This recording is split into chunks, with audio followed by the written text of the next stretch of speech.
नमस्कार। चलिए आज एक ऐसी जमीन की सैर पर चलते हैं जहां की हवाओं में किंवदंतियां गूंजती हैं और जहां के जर्रे जर्रे में एक आध्यात्मिक ऊर्जा महसूस होती है। हम बात कर रहे हैं पन्ना की। ये सिर्फ एक जगह नहीं है, ये एक ऐसा धाम है जहां आस्था ने इतिहास को गढ़ा है। आइए इस पवित्र भूमि के रहस्यों को करीब से जानते हैं। ये सवाल अपने आप में बहुत गहरा है ना? और इसका जवाब हमें सीधा लेकर चलता है श्री 5 पद्मावतीपुरी धाम के केंद्र में। ये कहानी है एक राजा और उसके गुरु के अटूट रिश्ते की, एक ऐसे बंधन की जिसने सिर्फ एक साम्राज्य ही नहीं बल्कि एक पूरी आस्था की नींव रखी। चलिए इस अनोखी कहानी को परत दर परत खोलते हैं। जानते हैं पुरानी कथाओं में क्या कहा गया है कि एक बार जब शिव पार्वती यहां से गुजरे तो शिवजी ने इस धरती को नमन किया था। उन्होंने भविष्यवाणी की थी कि कलयुग में यही जगह मुक्ति का द्वार बनेगी और बस यहीं से पन्ना की एक पवित्र तीर्थ के रूप में पहचान बननी शुरू हो गई। तो चलिए अब हम अपनी इस यात्रा के पहले और सबसे अहम पड़ाव पर पहुंचते हैं। धाम के केंद्र में बसे वो दो मंदिर जो इस पूरे तीर्थ की आत्मा हैं। देखिए ये दोनों मंदिर है ना, ये एक ही कहानी के दो पहलू जैसे हैं। एक तरफ है श्री गुम्मट जी, वो पवित्र जगह जहां महामती प्राणनाथ जी ने ध्यान लगाकर परम सत्य को पाया और 1694 में ब्रह्मलीन हो गए, मतलब उन्होंने अपना भौतिक शरीर त्याग दिया। और दूसरी तरफ है श्री बंगला जी, जो उनकी धर्म संसद हुआ करती थी, मतलब एक तरह का पार्लियामेंट, जहां वो अपने शिष्यों को ज्ञान का प्रकाश देते थे। तो एक जगह है एकांत साधना की और दूसरी है सामुदायिक ज्ञान की। अब प्रणामी आस्था को अगर समझना है ना, तो तारतम्य सागर को समझना बहुत जरूरी है। ये सिर्फ कोई किताब नहीं है, इसे साक्षात परब्रह्म का ही स्वरूप माना जाता है। महामती प्राणनाथ जी ने खुद कहा था कि वो हमेशा इसी ग्रंथ में वास करेंगे और यही वजह है कि यहाँ मूर्तियों की जगह सिंहासन पर इसी पवित्र ग्रंथ की पूजा होती है। अब कहानी में एक ऐसा मोड़ आता है जिसने इतिहास की पूरी धारा ही बदल दी। ये कहानी है एक शक्तिशाली गठबंधन की, आध्यात्मिक गुरु महामती प्राणनाथ जी और उनके सबसे समर्पित शिष्य महाराजा छत्रसाल के बीच के अटूट रिश्ते की। जरा इस टाइमलाइन को देखिए, ये सिर्फ तारीखें नहीं है, ये गहरे रिश्ते की कहानी बयां करती हैं।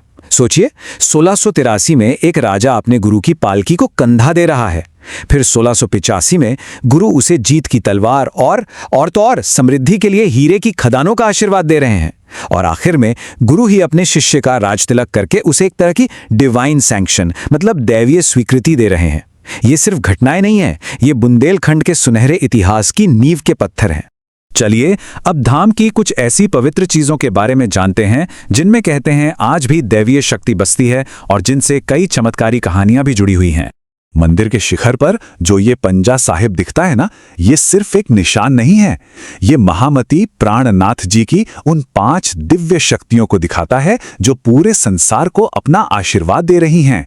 ये परमात्मा की कृपा और सुरक्षा का एक जीवंत एहसास कराता है। अब एक बहुत ही दिलचस्प और कह सकते हैं एक पावरफुल किस्सा सुनाता हूं। ये कहानी है सच्ची भक्ति और असली दौलत की, और इस कहानी के केंद्र में है एक शिष्य जिनका नाम था लक्ष्मीदास। ये कहानी दिखाती है कि सच्चा खजाना क्या है। देखिए पहले तो शिष्य लक्ष्मीदास पारस पत्थर से सोने का मंदिर बनवाने की सोचते हैं, लेकिन तब प्राणनाथ जी उन्हें अपने आसन के नीचे से ही न जाने कितने पारस पत्थर दिखाकर ये समझाते हैं कि ये भौतिक दौलत कितनी छोटी चीज है। तब जाके शिष्य को बात समझ आती है और वो विनम्र होकर अपना साधारण सा लोहे का कड़ा भेंट कर देता है, और आखिर में क्या होता है, गुरु के आशीर्वाद से वही साधारण कड़ा एक चमत्कारी कड़ा बन जाता है जो कहते हैं आज भी भक्तों के दुख दूर करता है। तो ये तो थी इतिहास की बातें, लेकिन आज क्या हो रहा है? चलिए अब इतिहास से निकलकर धाम के जीवंत वर्तमान में चलते हैं और देखते हैं कि आस्था की ये विरासत आज सेवा के रूप में कैसे फल फूल रही है। देखिए इस धाम की विरासत सिर्फ पत्थर की इमारतों में नहीं बल्कि लोगों की सेवा में जिंदा है।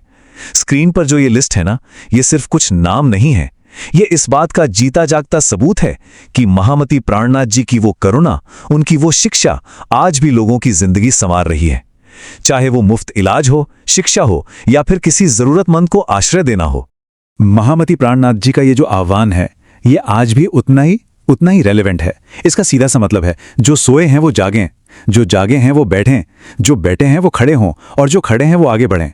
मतलब रुकना नहीं है, आध्यात्मिक रूप से हर तरह से बस आगे बढ़ते रहना है।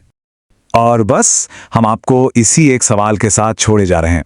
सोचिएगा जरूर कि कैसे एक गुरु का 300 साल पुराना आशीर्वाद, एक राजा की भक्ति और एक धरती का आध्यात्मिक वादा आज भी एक पूरे समुदाय को सींच रहा है, उसका पालन पोषण कर रहा है।